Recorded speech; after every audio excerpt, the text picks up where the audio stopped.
Today, I'm going to go through everything you need to know about the shortened GRE and the GMAT Focus, starting off with an overview of the basics and then the actual content you're tested on, then the structure and format of both exams, and lastly, the pros and cons so you can figure out which exam is best for you.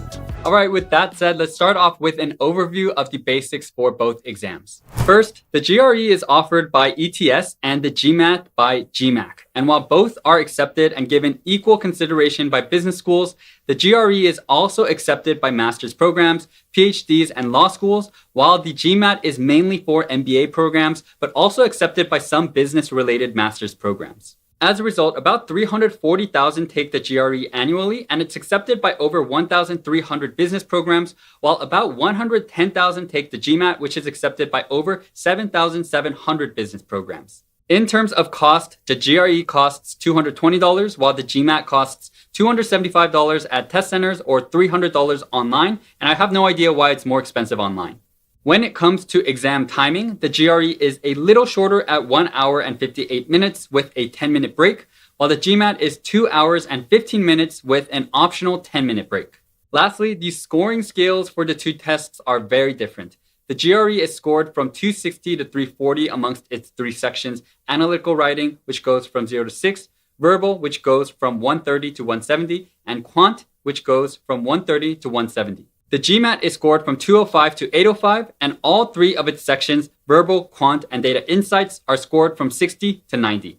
Later on, when you're choosing between these two exams and maybe have taken a practice test from each, take a look and compare percentiles from each in order to determine which one you can score higher on. Next up, let's dive into the actual content of what you're tested on in each exam. Really quick though, in case you didn't know, both the GRE and the GMAT shortened their exam time by over an hour each, back late in 2023. The GRE removed an unscored section used for research purposes, the number of questions in verbal and quant, and the argument task in their essay section. The GMAT removed sentence correction from verbal, plane geometry from quant, and the analytical writing assessment essay section. The GMAT also replaced integrated reasoning with data insights, which is now a third key section along with verbal and quant. Okay, so with that said, let's now go into the content of what's actually tested for each exam. Let's first go over the GRE, which has three main sections: verbal, quant, and analytical writing. For verbal, the types of questions include sentence equivalence, which involves selecting two words in order to create a coherent sentence; reading comprehension, which involves reading a passage and answering questions about it; and text completion, which involves filling in blanks within a passage with the best words or phrases from a given set of options. One important note is that for the GRE, vocab plays a huge role compared to the GMAT. For quant, the types of questions include quantitative comparison, which involves comparing two quantities and determining which of four answers describe the comparison; problem solving, which involves solving math problems including arithmetic, algebra, geometry, and more; and lastly, data interpretation, which involves analyzing a table, graph, or other data and answering questions.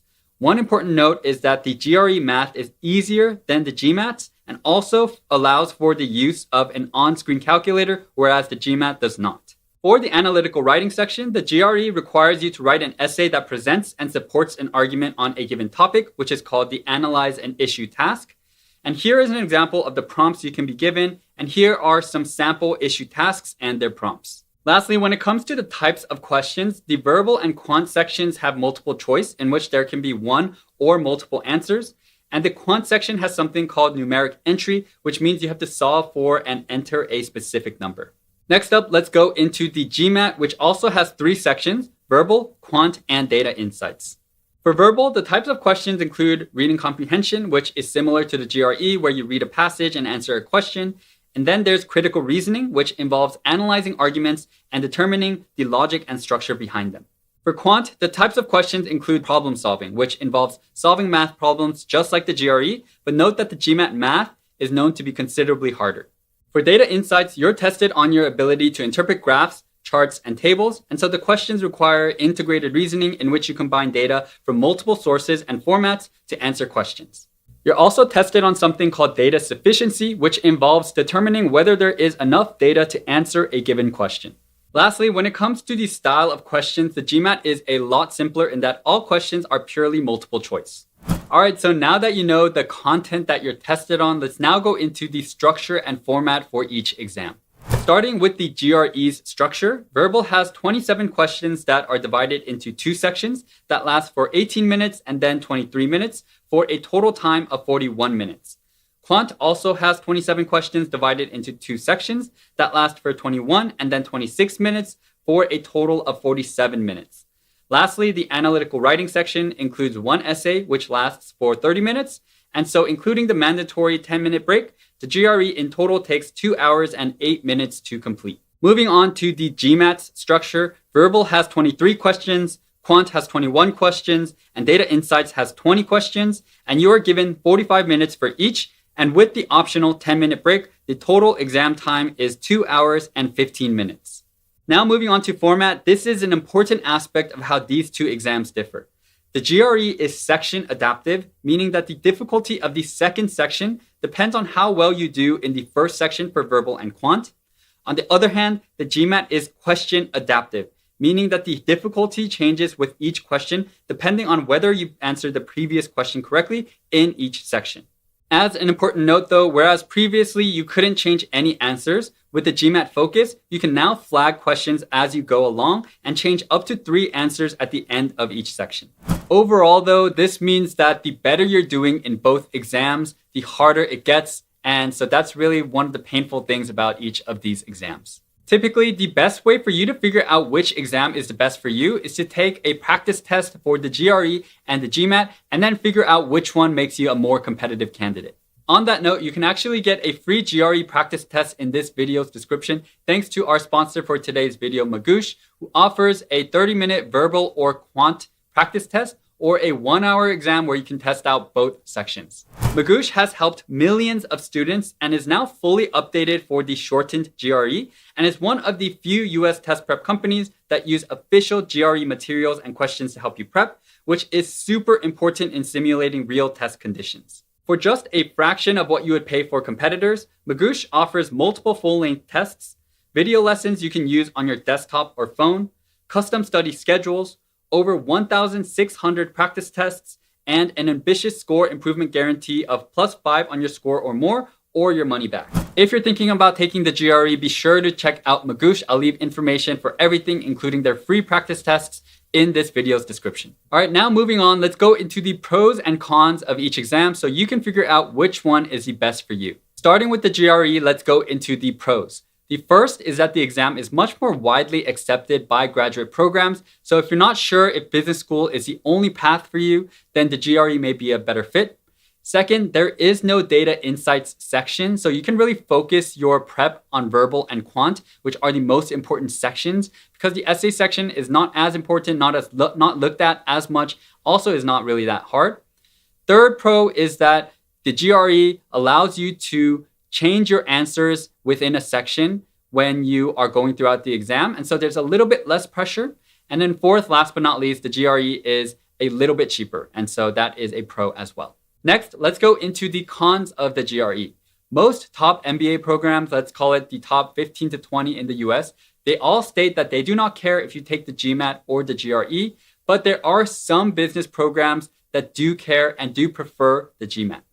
Second, the GRE requires a lot of vocab learning, and so if vocab is not really your thing, you may want to go more towards the GMAT because there is a lot of vocab that you're going to need to study for the GRE, which could be a pro if you, for whatever reason, do like vocab.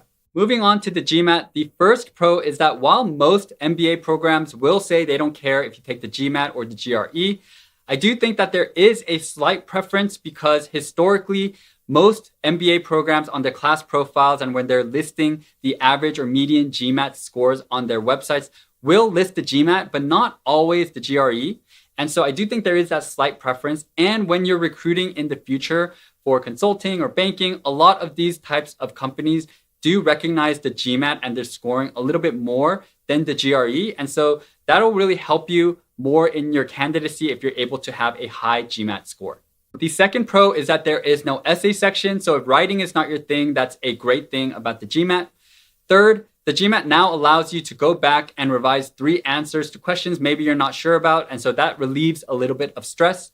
And last but not least, the GMAT is question adaptive, and You could argue that this is a pro because it means that the test is adapting to your ability, so it kind of provides you a better accurate score of where your ability is at. But it could also kind of be considered a con because it just means that the better you're doing, the harder the exam gets, which is not really a great feeling. Moving on to the cons, the first is that the GMAT is not a widely accepted exam. It's really just for if you want to apply for business school or some business-related master's programs. Second, the quant is a lot harder, and so this could be a good thing for you if you feel like you're really good at math, but for those who kind of struggle with it, then it can be a con. Also though, if you want to show that you do have quantitative ability because you're kind of missing that in parts of your application, doing well on GMAT Quant could be a huge plus for you when it comes to your app.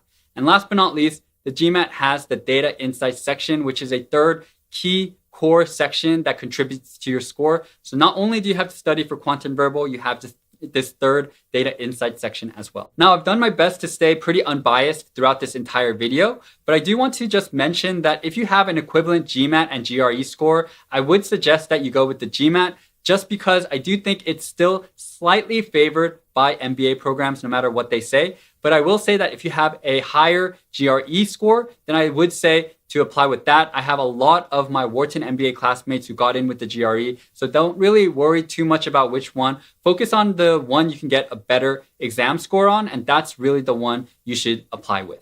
On that note, if you're applying to business school, I recently announced a how to get into MBA course called liquidMBA. And in that course, we go over very, very detailed school-specific information and advice where we go over things like student life and essay advice. We also have over 10 admitted essays for each school that we cover. So you can really see what it takes to write a killer essay and get admitted. We also have a money-back guarantee and a Discord community, which is all part of your purchase. And so if you're interested, check out liquidMBA.com. With that said, thank you guys all so much for watching. In the next screen, you're going to see a video about the good, the bad, and the ugly aspects of the MBA. Feel free to check that out if you're interested, and hope to catch you in the next video. Thanks guys, and peace out.